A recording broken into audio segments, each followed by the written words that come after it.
Okay, so I am so glad that you have agreed to go through this process with me. Glad to.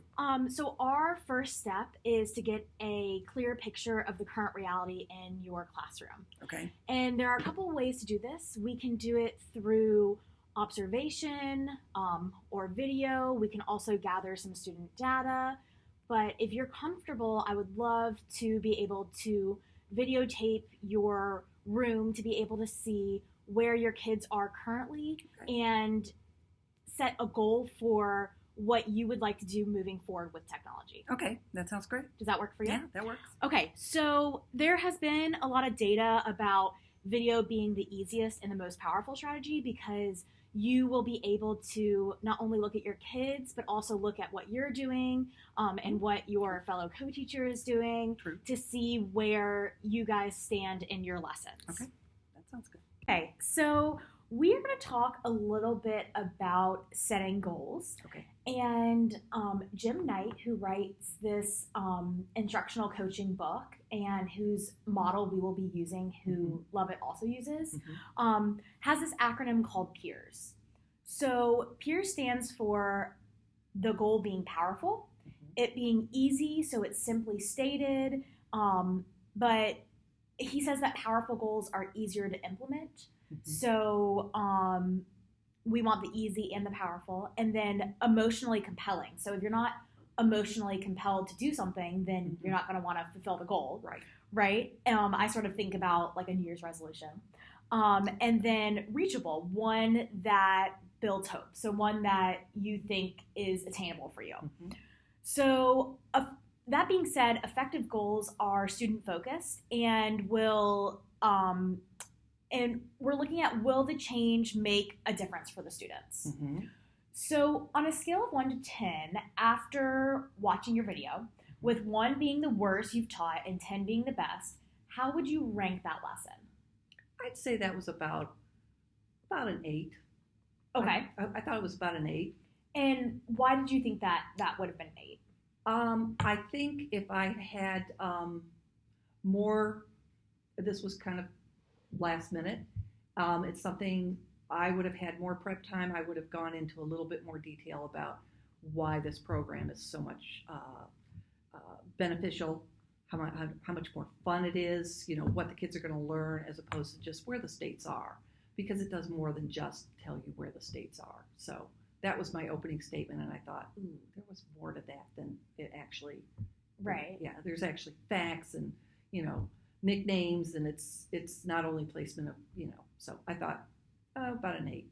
So great. Yeah.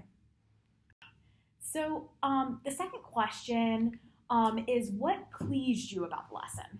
I thought I was positive, engaging, and right there with the students. I mean, being only 3 students, I thought, oh my gosh, this is a luxury. So I felt like everyone got 110% of my attention instead of 20 students and trying to, or 10 students to 1 teacher. I felt like I was able to really meet everyone's needs. So I enjoyed that. Nice. Yeah. I know it would be nice if we had smaller classes. And So already pretty small. So what would you spoke a little bit about this in your rating, but what would you have changed to move the lesson closer to a 10? I would have reviewed the software. It had been a year since I had used it, but I knew it was a great one, and I knew it was kid-friendly and very educational, but I would have reviewed it beforehand.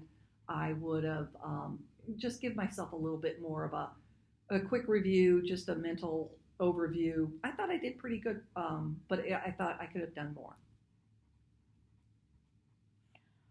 Okay. What would your students be doing differently if your class was a 10? Ooh. So how would that affect them? I think they got it. I mean, they were like, this is really neat. And I saw students going, yes, and which I love, having only 3, but still. And they were like getting into different parts of it. Some were playing games. Some were just learning facts. They were excited. Yeah, they were excited. So I thought it was great. I mean, it's a super program. So I felt very comfortable teaching it. So you felt like your students wouldn't have been doing anything differently if No. you had changed your instruction? No, I just think it would have been more like, instead of the initial, like, what are we doing? I think that the setup would have been better. That's what I think. Just the introduction, the prep for the students would have been better and made a better initial, like, what is this, Yeah. But I thought it went really well. So. Great. So tell me more. Okay, well, you already answered number 5, which was tell me more about what that would look like. Okay. How could we measure change? So if you were to do this again, how could we measure that something had changed? I think my introduction would have been a little bit longer but more concise. I think other than that, the program flows and the kids get it. It's easy to access and understand. And we'd already turned the sound down on the iPad, so that made it better as far as being able to listen. Because normally that's a program that we listen to with headphones. So we did prep ahead of time by turning them down, so that was beneficial. Otherwise, you wouldn't have been able to, or myself wouldn't have been able to hear what we were talking about. So I thought that was right. So you were so sweet, and you let me look at the video as well. Did you watch it? Yes. Okay, what did you think? So, I was wondering, how would you measure change about the cleanup? The cleanup. Oh, okay. These were new iPads that we had, keyboards that we did not have last year, that we didn't need the keyboard. The program only just needs the touch screen. So I would have told the kids in the preparation, hey, we don't need that. Let's separate it and then put it back together. I would have said more about how to turn off the program.